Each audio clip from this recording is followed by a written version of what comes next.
الحمد لله نحمده ونستعينه ونستغفره ونعوذ بالله من شرور أنفسنا ومن سيئات أعمالنا من يهدي الله فلا مضل له ومن يضلله فلا هادي له ونشهد أن لا إله إلا الله وحده لا شريك له وأشهد أن سيدنا وسندنا ومولانا محمدا عبده ورسوله فقد قال الله تعالى في كلامه المجيد وفي الفرقانه الحميد أعوذ بالله من الشيطان الرجيم بسم الله الرحمن الرحيم وعباد الرحمن الذين يمشون على الأرض هونا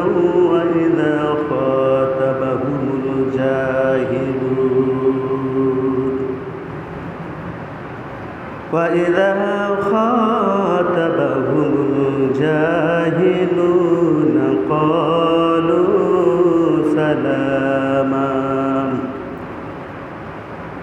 والذين يمشون على الأرض مرحا وعباد الرحمن الذين يمشون على الأرض هونا وإذا خاطبهم الجاهلون قالوا سلاما والذين يبيتون لربهم سجدا وقياما والذين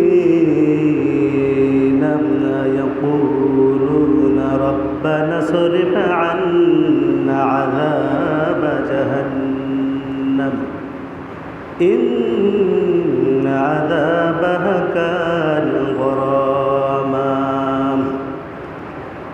وقال الله تعالى أيضا في آية أخرى إن الله وملائكته يصلون على النبي يا أيها الذين آمنوا صلوا عليه وسلموا تسليما اللهم صل على سيدنا مولانا محمد وعلى آل سيدنا حبيبنا محمد আলহামদুলিল্লাহ সমস্ত প্রশংসা এবং তারিফ সে মহান আল্লাহ তাআলার যে মহান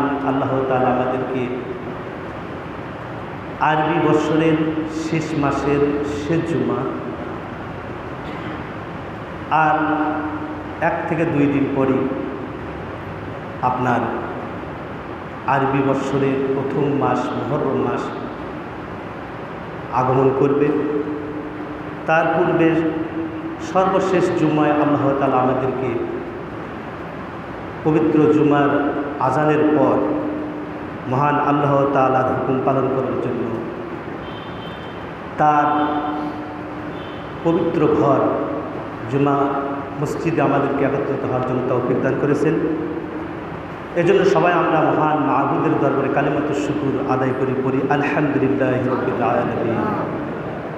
দরুদ এবং সালাম পেশ করছে আখিরি জামানের নবী হযরতে মুহাম্মদুর রাসূলুল্লাহ সবাই বলি সাল্লাল্লাহু আলাইহি ওয়াসাল্লামের প্রতি, যেই নবীকে আল্লাহ তাআলা সারা পৃথিবীর সমস্ত মানুষের জন্য মডেল হিসেবে তিনি যেনাকে সর্বশেষ নবী এবং রাসূল হিসেবে নির্বাচিত করেছেন, সেই নবীর প্রতি দরুদ প্রেরণের জন্য আমরা সবাই করি সাল্লাল্লাহু আলাইহি ওয়াসাল্লাম।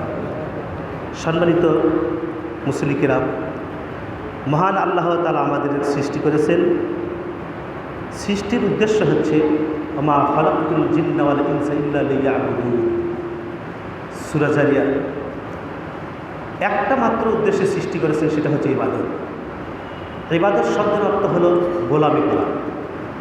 তো আল্লাহ তাআলা তিনি মাবুদ, আর তিনি আমাদেরকে সৃষ্টি করেছেন ইবাদতের জন্য। যেনারা ইবাদত করবেন তাদেরকে বলা হয় আব্দুল, অর্থাৎ দাস। তো আব্দুল শব্দ থেকে ইবাদতুল থেকে ইবাদত। তো আল্লাহ তাআলা তার বান্দাদেরকে, তার দাসদেরকে, অর্থাৎ আমাদেরকে তিনি সৃষ্টি করেছেন দাসত্ব করার জন্য, গোলামি করার জন্য, ইবাদত করার জন্য। এজন্য আল্লাহ এবং আমাদের পরিচয় হলো তিনি মাবুদ, আর আমাদের পরিচয় হলো আমরা আব্দুল। আব্দুল শব্দের অর্থ হচ্ছে গোলাম। যেমন সূরা বনী ইসরাঈল আল্লাহ তাআলা বলেছেন সুবহানাল্লাযী আসরা বিআবদিহি লাইলান মিনাল মাসজিদিল হারাম ইলাল মাসজিদিল আকসা। সুবহানা অর্থাৎ বিস্ময়কর শব্দ জন্য এই শব্দটা ব্যবহার করা হয়ে থাকে। কত পবিত্র সেই সত্তা যিনি তার কোনো একজন গোলামকে, কোনো একজন বান্দাকে, আব্দুল শব্দের অর্থ বান্দা, মসজিদুল আকসা থেকে মসজিদুল হারাম, মসজিদুল হারাম থেকে মসজিদুল আকসা তিনি পরিভ্রমণ করাইছিলেন। তো এখানে আব্দুল শব্দের অর্থ হচ্ছে দাস। আমরা কালিমা শাহাদাতের ভেতর পড়ে থাকি আশহাদু আল্লা ইলাহা ইল্লাল্লাহু ওয়া আশহাদু আন্না মুহাম্মাদান আবদুহু ওয়া রাসূলুহু। আল্লাহ তাআলা রাসূল, তিনি রাসূলের চাইতে সবচাইতে বেশি গর্ববোধ করতেন নিজেকে একজন গোলাম হিসেবে পরিচয় দেওয়ার জন্য, একজন আব্দ হিসেবে পরিচয় দেন। এজন্য তিনি বলতেন, অর্থাৎ কালেমাতে আমরা আগে করি আবদুহু ওয়া রাসূলুহু। তিনি আগে পরিচয় দিয়েছেন আমি আল্লাহ তাআলার একজন গোলাম, বান্দা, তারপরে রাসূল। তার এখানে আমরা বুঝতে পারলাম যে বান্দা হওয়া, আল্লাহ তাআলার আব্দ হওয়া, এটার দাম সবচাইতে বেশি। আর এই কাজের জন্যই আল্লাহ তাআলা তার বান্দাদেরকে সৃষ্টি করেছেন ইবাদতের জন্য। ইবাদত আর আব্দ শব্দটা পরিপূর্ণ একই শব্দ থেকে। মহান আল্লাহ তাআলা এই আব্দুল শব্দের বহু বচন ইবাদত পবিত্র কুরআনুল কারীমে সূরা ফুরকানের মধ্যে তিনি ইরশাদ করেন ওয়া ইবাদুর রহমানিল্লাযীনা ইয়ামশুনা আলাল আরদি হাওনা। আল্লাহ তাআলার বান্দা যারা হবেন, এই বান্দাগুলোর কিছু গুণাবলী, কিছু কোয়ালিটি আল্লাহ তাআলা এই সূরার মধ্যে আলোচনা করেছেন। মহান আল্লাহ তাআলা বলেন, যে ব্যক্তি আমার গোলাম হবে, যে ব্যক্তি আমার আব্দ হবে, যে ব্যক্তি আমার দাসত্ব করবে, এই ব্যক্তিগুলোর মধ্যে কিছু গুণ না থাকলে সে কখনো আমার গোলাম হতে পারে না। এই গুণগুলোর মধ্যে সর্বপ্রথম যে গুণটা থাকা লাগবে, এই গুণটা হলো ইবাদুর রহমানিল্লাযীনা ইয়ামশুনা আলাল আরদি হাওনা। সর্বপ্রথম যে গুণটা থাকতে হবে তা হলো বিনয়, নম্রতা। যারা কি করবে, ইয়ামশুনা তারা চলবে, রাস্তা চলবে, আলাল আরদি জমিনের উপরে, হাওনাও একদম নম্রভাবে, বিনয়ভাবে, কখনোই অহংকার করে নয়, বরং বিনয়ের সাথে তারা দুনিয়াতে চলাফেরা করবে। এই পৃথিবীতে মানুষ যখন চলাফেরা করে তখন আমরা দেখি কিছু লোক রয়েছে তারা গর্বভরে এই পৃথিবীতে চলাচল করে। তো আল্লাহ তাআলার বান্দা যিনি হবেন, যিনি আল্লাহ তাআলার ইবাদ হবেন, অর্থাৎ গোলাম হবেন, তার এক নম্বর বৈশিষ্ট্য তিনি কখনোই আল্লাহ তাআলার এই পৃথিবীতে দম্ভ ভরে, অহংকার ভরে চলাচল করবেন না, করবেন অতি নমনীয়ভাবে এবং নম্রভাবে। মহান আল্লাহ তাআলার রাসূল তিনি এমনভাবে চলাফেরা করতেন, আর তাকে যখন দেখা যেত তিনি রাস্তা হাঁটতেন, মনে হয় যেন ওষুধ থেকে নিচের দিকে তিনি কি করতেন, অবতরণ করতেন, আর তার পাগুলো, চোখগুলো নিম্নগামী থাকতো। আর এমনভাবে তিনি হেঁটে যেতেন যে না জোরে যেতেন না আস্তে যেতেন। আর একজন ভদ্রলোক হওয়ার জন্য বিনয় লোক হওয়ার জন্য যেভাবে হাঁটার দরকার তিনি এমনিভাবে তিনি কী করতেন, রাস্তা হাঁটতেন। তিনি আমাদের মডেল, তিনি আমাদেরকে শিখিয়েছেন যে একজন আল্লাহ তাআলার বান্দা গোলাম যিনি হবেন তার 1 নম্বর বৈশিষ্ট্য হলো তিনি কি করবেন, অনুরূপভাবে আল্লাহ রাসূলকে আপনার মডেল হিসেবে মেনে তিনি ওইভাবেই চলাচল করবেন যেভাবে আল্লাহ তাআলা রাসূল চলাচল করেছেন। আল্লাহ তাআলা পবিত্র কুরআনুল কারীমে 21 নম্বর পারায় সূরাতুল লুকমানে বলেছেন, ওয়াকসিদ ফি মাশাইকা ওয়াগদুদ মিন সাওতিক, তোমরা তোমাদের চলার গতিটাকে দূরে করো না, দ্রুত করো না, আস্তে করো, অর্থাৎ ধীরস্থিরভাবে তোমরা চলাচল করো। এই আয়াত থেকে বলা হয়েছে কোনো ব্যক্তি যদি কি করে মসজিদে নামাজ পড়তে আসে, এসে দেখে জামাত আরম্ভ হয়ে গেছে, জামাতটা ধরার জন্য তাড়াতাড়ি করে সে কী করে, দ্রুত দৌড়ে করে মসজিদে এসে নামাজে হাজির হয়ে যায়। উদ্দেশ্য জামাত পার হয়ে যাচ্ছে, যাতে করে তাড়াতাড়ি জামাত ধরা যায়, এই জন্য দৌড়ি করে আসা হয়। আল্লাহ রাসূল বলেন কখনোই না। একজন মুমিন ব্যক্তি সে তার চলার নিয়ম সাধারণভাবে যেভাবে চলবে, জামাত ধরার ক্ষেত্রে জামাত শুরু হয়ে যাওয়ার পরও সে ঠিক স্বাভাবিক গতিতে, একদম মধ্যম গতিতে সে কী করবে, চলে আসবে, যতটুকু পাবে জামাতের সঙ্গে আদায় করবে, বাকি নামাজ সে কী করবে, একাকী নামাজ পড়বে। আর এর জন্য তাকে দৌড়াদৌড়ি করে এসে জামাত ধরার কোনো দরকার নাই। অনেক সময় আমরা এটা দেখি মুসলিমদের ভিতরে দৌড়ে আসার জামাত ধরে, এটা আপনার আল্লাহ তাআলার বান্দার বৈশিষ্ট্য, এটা একটা ভদ্রতা এবং মানে শালীনতার বহির্ভূত।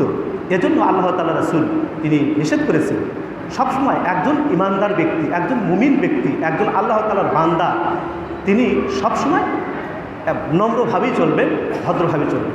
হযরত উমর রাদিয়াল্লাহু তাআলা আনহু বলেন, এর অর্থ এই নয় কোনো ব্যক্তি, একজন ব্যক্তি পরিপূর্ণ সুস্থ ব্যক্তির এই নম্রভাবে চলতে গিয়ে সে নুড়িসুড়ি হয়ে এমনভাবে জড়সড় হয়ে চলছে, দূরে থেকে দেখে মনে হয় যেন রুগ্ন ব্যক্তি, এভাবে চলাকে তিনি নম্রভাবে চলতে বলেন নাই। বরং মানুষের যে স্বাভাবিক গতি, না জোরে না আস্তে মধ্যমভাবে সে চলাচল করবে। আর দূর থেকে একজন ভদ্র মানুষের চলার পরিচয় তার মধ্যে থেকে পাওয়া যাবে। এক ব্যক্তি, যুবক ব্যক্তি উমরের সামনে হেঁটে যাচ্ছে, এমনভাবে জড়সড় হয়ে যাচ্ছে, হযরত উমর তাকে ডাকলেন, ও যুবক, তোমার কি কোনো অসুস্থ, তুমি কি কোনো অসুস্থ হয়েছো? বলে, না, আমার কোনো অসুস্থতা নেই, আমি সুস্থ মানুষ। তাহলে তুমি এমন করে কেন যাচ্ছ? এভাবে তিনি অর্থাৎ ব্যাগটা উঠাইলেন, বলেন, খবরদার এইভাবে যদি তুমি যাও আমি তোমাকে ব্যত্রাঘাত করব। একজন মুমিন ব্যক্তি সে সুন্দরভাবে চলে যাবে, যাতে কাফেররা দেখে মনে করে সে একজন সুস্থ ব্যক্তি। তুমি যেভাবে দেখছো, একজন কাফের যদি দেখে তাহলে তো মনে করবে এ তো একটা অসুস্থ লোক, তাকে ধরে হাস্যনস্ত করি, এজন্য সে সুযোগ পেয়ে যাবে, এজন্য এভাবে চলবে।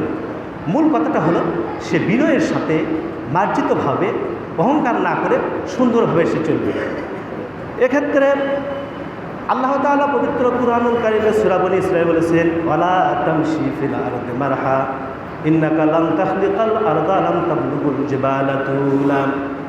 আল্লাহ তাআলা বলেন, ও দুনিয়ার মানুষ শুনে রাখো, তোমরা যখন চলাচল করবে রাস্তা, কখনোই তোমরা কি করবে না, অহংকার করে দুনিয়াতে চলাচল করবে না। তার কারণ তুমি এমন ব্যক্তি নও যে তুমি পাহাড় পর্যন্ত, তুমি তোমার ক্ষমতা দিয়ে, তোমার মর্যাদা দিয়ে তোমার সব কিছু পাহাড় পর্যন্ত পৌঁছতে পারবে, এমন কেউ নয়। তোমার পায়ের দাবি দিয়ে তুমি জমিনটাকে কী করবে, দাবিয়ে অর্থাৎ ভূপাতিত করে দেবে, এমন শক্তি তোমার নাই। এজন্য খবরদার তুমি অহংকার করে চলবে না। আল্লাহ তাআলা রাসূল বলেন, আল কিবরিয়া মুরিদাই, অহংকার হচ্ছে আমার চাদর, সুতরাং এই চাদরটা নিয়ে তোমরা কখনোই টানাটানি করবে না। 1 নম্বর আল্লাহ তাআলার বান্দার গুণ হলো সে বিনয়ভাবে চলবে। 2 নম্বর, ওয়াইজা খাতাবাহুমুল জাহিলুনা ক্বালু সালামা। কিছু ব্যক্তি রয়েছে সে জাগতিক দিক থেকে বড় শিক্ষিত, কিন্তু ইসলামের দিক থেকে, ইলমের দিক থেকে সে অনেক অজ্ঞ। এই ব্যক্তিকে জাহিল বলা হয়েছে। সেই যুগে আবুল হাকাম, অর্থাৎ আবু জেহেলের নাম ছিল আবুল হাকাম, বিজ্ঞর বাপ, মানে সবচাইতে বড় শিক্ষিত।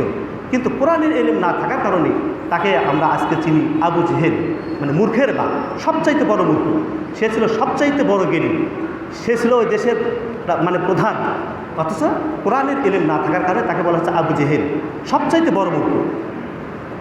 ওইরকম কিছু মূর্খ রয়েছে যারা ইসলাম সম্বন্ধে জানে না, তাদের আলিম ওলামাদের দেখলে তাদের গায়ে শুধু চালাপোড়া করে, আর এই ব্যক্তিরা সবসময় তাদের সঙ্গে যুক্তি এবং তর্ক দিয়ে তাদেরকে পরাজিত করতে চায়। এজন্য তাদের সঙ্গে কী করে আপনার তর্কে করে এবং তর্কে লিপ্ত হয়ে যায়।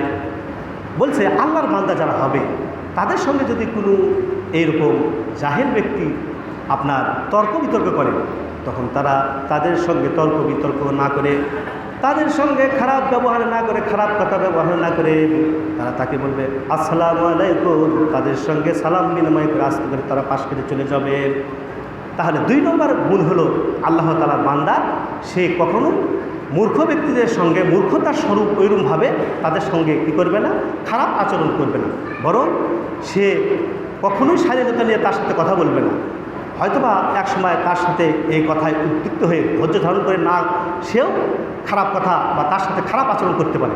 এজন্য প্রথমেই তাকে বলা হয়েছে তার সাথে সালাম বিনিময় করে সে তার সাথে ঝগড়ায় লিপ্ত না হয়ে সে পাশ কেটে চলে যাবে। এটা হচ্ছে আল্লাহ তাআলার বান্দার 2 নম্বর গুণ। 2 নম্বর গুণ হলো সে অহেতুক কোনো মূর্খ ব্যক্তির সঙ্গে সে কি করে না, ঝগড়ায় লিপ্ত হয় না, বরং সালাম বিনিময় করে তাকে পাশ কেটে চলে যায়। ওয়াল্লাযীনা ইয়াবিতুনা লিরাব্বিহিম, আর 3 নম্বর ব্যক্তি ওই আল্লাহ তাআলার বান্দার গুণ হলো ওই ব্যক্তিটা দিনের বেলা তাদের এই আচরণটা প্রকাশ পাবে, আর রাত লাঙ্গার সঙ্গে সঙ্গে তাদের ভিন্ন আরেকটা আপনার আলামত কী করবে, প্রকাশ পেয়ে যাবে। ওয়াল্লাযীনা ইয়াবিতুনা লিরাব্বিহিম, আর যখন সমস্ত মানুষেরা ঘুমিয়ে থাকে আল্লাহর এই বান্দারা তখন কী করে, রাত্রি জাগ্রত হইয়া তারা হয় সিজদা করে অথবা নামাজের জন্য দণ্ডায়মান থাকে।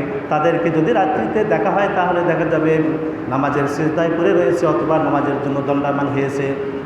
রাত্রিতে তাদের বৈশিষ্ট্য দিনের বেলা নম্রভাবে চলবে, মানুষের সাথে ঝগড়াঝাটি করবে না, মূর্খ লোকের সাথে তর্কে জড়বে না।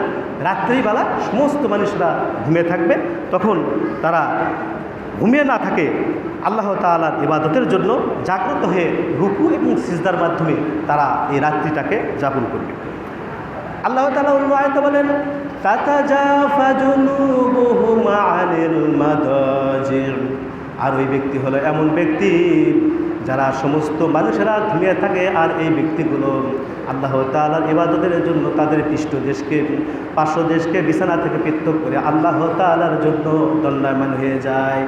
সূরা বনী ইসরাঈলে বলা হয়েছে ওয়ামিনাল লাইলি ফাতাহাজ্জাদ বিহি নাফিলাতাল লাক আসা আইয়াবআসাকা রাব্বুকা মাকামান মাহমুদা। এই ব্যক্তিগুলো আল্লাহ তাআলার জন্য তাহাজ্জুদ নামাজ আদায় করে, যদিও তা নফল নামাজ, এই নামাজটা আদায় করে আল্লাহ তাআলা সন্তুষ্টি কামনা করে। আর শুধু তাই করে না, এই ব্যক্তিগুলো নামাজ যখন শেষ করে তারপরে বলে ওয়াল্লাযীনা ইয়াকুলুনা রাব্বানা সরিফ আন্না আযাবা জাহান্নাম ইন্না আযাবাহা কানা গরামা। ওই লোকগুলো রাত্রিতে নামাজ শেষ করে মহান আল্লাহ তাআলার দরবারে দুহাত উত্তোলন করে দোয়া করতে থাকে। রব্বানা ওয়া ইয়াকুলুনা, তারা আল্লাহ তাআলার কাছে প্রার্থনা করে রব্বানা, হে আমাদের রব, ইসরাফ রব্বানা ইসরাফনা, হে আল্লাহ তুমি আমাদেরকে কি করো, বাঁচিয়ে দাও আন্না আযাবা জাহান্নাম, জাহান্নামের আযাব থেকে, জাহান্নামের শাস্তি থেকে আল্লাহ তুমি আমাদেরকে রক্ষা করো। 3 নম্বর বৈশিষ্ট্য, তারা শুধু নামাজ পড়ে ক্ষান্ত হয়ে যায় না যে নামাজ তো পড়তেছি আমি জান্নাত পেয়ে যাচ্ছি, আর তো আমার কোনো টেনশন নেই, বরং তারা কখনোই টেনশন মুক্ত হয় না। দিনের বেলা সুন্দরভাবে আচরণ করার পর রাত্রিতে আল্লাহ তাআলাকে খুশি করার জন্য নামাজ পড়ার পর তারপরও তাদের ভয় হয় ওই জাহান্নাম। আল্লাহ তাআলা বলেছেন জাহান্নামকে সৃষ্টি করা হয়েছে আর উইদ্দাত লিল কাফিরিন, এটা কাফেরদের জন্য সৃষ্টি করা হয়েছে, যার ইন্ধন হবে মানুষ এবং পাথর। কোন মানুষ হবে সেটা আমি জানি না, হয়তো আমিও হতে পারি। এজন্য ওই ব্যক্তি কখন কী করে, আল্লাহ তাআলার কাছে নামাজ শেষে প্রার্থনা করে রব্বানা শরীফ আন্না, হে আমার রব, তুমি আমাদেরকে বাঁচিয়ে রাখো জাহান্নামের কঠিন শাস্তি থেকে। ইন্না আযাবা আযাবাহা কানা গরামা। জাহান্নামের শাস্তি বড়ই কঠিন। তাফসীরে লেখা হয়েছে যে জাহান্নামের একটা গর্ত আছে, যে গর্তের ভেতরে উটের সমান সমান সাপ রয়েছে, আপনার কালো খচ্চরের মতো বিচ্ছু রয়েছে। যখন কোনো ব্যক্তিকে আল্লাহ তাআলা জাহান্নামে প্রবেশ করাবেন, আর জাহান্নামের থেকে ওই গর্তগুলোর থেকে ওই সাপগুলো এসে তাকে দংশন করবে। শুধু তাই নয়, এক সময় তারা চিৎকার করতে থাকবেন, চিৎকার করার কারণে তাদের গলাগুলো শুকে যাবে। এবার তাদেরকে বলা হবে যে তোমাদের গলাটা শুকিয়ে গেছে, ধরো কিছু পানি নাও। আর এই পানিটা দেওয়া হবে ওই বিষ, ধরো সাপের বিষ এবং ওই বিচ্ছুর বিষগুলো একত্রিত করে পান করার সঙ্গে সঙ্গে মাথার চুলগুলো পড়ে যাবে এবং চামড়াগুলো ঝলসে যাবে শরীর থেকে। এই বিষের প্রতিক্রিয়ার কারণে, শাস্তির কারণে তাদের মাথার চুলগুলো সব ঝরে পড়বে, চামড়াগুলো তার গায়ের থেকে, গোস্ত থেকে আলাদা হয়ে যাবে। এত কঠিন শাস্তি, বিষধর সাপ তাদেরকে শাস্তি দানের জন্য ওখানে রাখা হয়েছে। সূরা আরাফে বলা হয়েছে এই ব্যক্তিগুলো যখন জাহান্নামে এই অবস্থায় থাকবে, তাদের পার্শ্ববর্তী লোকরা, জান্নাতি লোকরা তাদেরকে দেখতে পাবে। আর তারা তাদের এই কষ্ট ভোগ করার কারণে ক্ষুধা এবং তৃষ্ণায় যন্ত্রণা হয়ে ওই আপনার যে পানটা করবে, এই পানটা করার কারণে তাদের নারী ভুঁড়িগুলো সব গলে যাবে, ক্ষুধার তীব্রতা আরও বৃদ্ধি পেয়ে যাবে, পিপাসার তীব্রতা আরও বৃদ্ধি পেয়ে যাবে। তারা তখন পানি এবং খাদ্যের জন্য আল্লাহ তাআলার কাছে ফরিয়াদ করবে। এমনি অবস্থায় জান্নাতবাসীদেরকে দেখা যাবে, তাদের সামনে সুন্দর খাবার এবং পানীয় দেখা যাবে। এরপর তারা তাদেরকে ডাক দিয়ে বলবে, ওয়ানাদা আসহাবুন নারি ওয়া আসহাবাল জান্নাহ। জাহান্নামবাসীরা জান্নাতবাসীদেরকে উদ্দেশ্য করে বলবেন, আন আফিদু আলাইনা মিম্মা রাযাকনাহুম, আন আফিদু আলাইনা মিনাল মাই আও মিম্মা রাযাকনাহুম। তোমাদেরকে আল্লাহ তাআলা যে রিজিক দান করেছেন, যে পানীয় দান করেছেন, এই পানীয় থেকে কিছু পানীয় এবং আমাদের কিছু রিজিক খাবার আমাদেরকে দান করে দাও। জাহান্নামবাসীরা রাজি হয়ে যাবে, তারা দিতে যাবে। আল্লাহ তাআলার ফেরেশতা বলবে, ও জান্নাতবাসী শুনে রাখো, ইন্নাল্লাহা হাররামাহুমা আলাল কাফিরিন। নিশ্চয় আল্লাহ তাআলা এই পানীয়, জান্নাতবাসীদের পানীয়, জান্নাতবাসীদের এই খাদ্য দুটাই আল্লাহ তাআলা জাহান্নামবাসীদের জন্য হারাম করে দিয়েছেন। তুমি দিতে চাইলেও কখনো তাদেরকে দেওয়া যাবে না, তারাও কখনো পাবে না। এরকমভাবে তারা দীর্ঘদিন পর্যন্ত চিৎকার করবে, করে দেখা যাবে চিৎকার করে 500 বছর পর্যন্ত কোনো ফল হচ্ছে না, একই। এবার তারা অভিনব পদ্ধতিতে চেঞ্জ করবে পদ্ধতিটা, আর চিল্লাচিল্লি করবে না, চুপ করে থাকবে। হয়তোবা চুপ করে থাকার কারণে আল্লাহ তাআলার দয়া হয়ে যাবে, আমাদের এই শাস্তির থেকে তারা কী করবে, পরিত্রাণ দিয়ে দেবে। এজন্য 500 বছর তারা চুপ থাকবে। এবার চুপ থাকার পরও তাদের শাস্তি কমানো হবে না। আল্লাহ তাআলা সূরা আরাফের মধ্যে বলেছেন, আজাজিনা আম সাবারনা মা লানা মিন মাহিস। ও জাহান্নামবাসীরা শুনে রাখো, আল্লাহ তাআলার এই শাস্তি যদি তোমরা সাদরে গ্রহণ করো, ধৈর্য ধারণ না করো অথবা ধৈর্য ধারণ করো, দুটাই কোনো ফল হবে না। তোমাদের আযাব যে অবস্থায় আছে সেই অবস্থায় থাকবে, এক বিন্দু মাত্র কমানো হবে না। এই আযাব থেকে বাঁচার জন্য আল্লাহ তাআলার এই বান্দা তৃতীয় গুণ হলো, সে কী করবে, আল্লাহ তাআলার নামাজ আদায় করবে। চতুর্থ গুণ, জাহান্নামের ওই কঠিন শাস্তি থেকে মহান আল্লাহ তাআলার কাছে ফরিয়াদ করবে, আল্লাহ কঠিন ওই আযাব থেকে তুমি আমাদেরকে পরিত্রাণ দিয়ে দাও। তাহলে 1 নম্বর সে বিনয়ভাবে চলবে, 2 নম্বর কোনো অহেতুকভাবে মূর্খ ব্যক্তিদের সঙ্গে বিতর্কে লিপ্ত হবে না, 3 নম্বর নামাজ আদায় করবে, 4 নম্বর আল্লাহ তাআলার কাছে জাহান্নাম থেকে পরিত্রাণ চাবে। তারপরে আল্লাহ তাআলা বলেন, ইন্নাহা সাআত মুস্তাকাররা ওয়া মুকামা।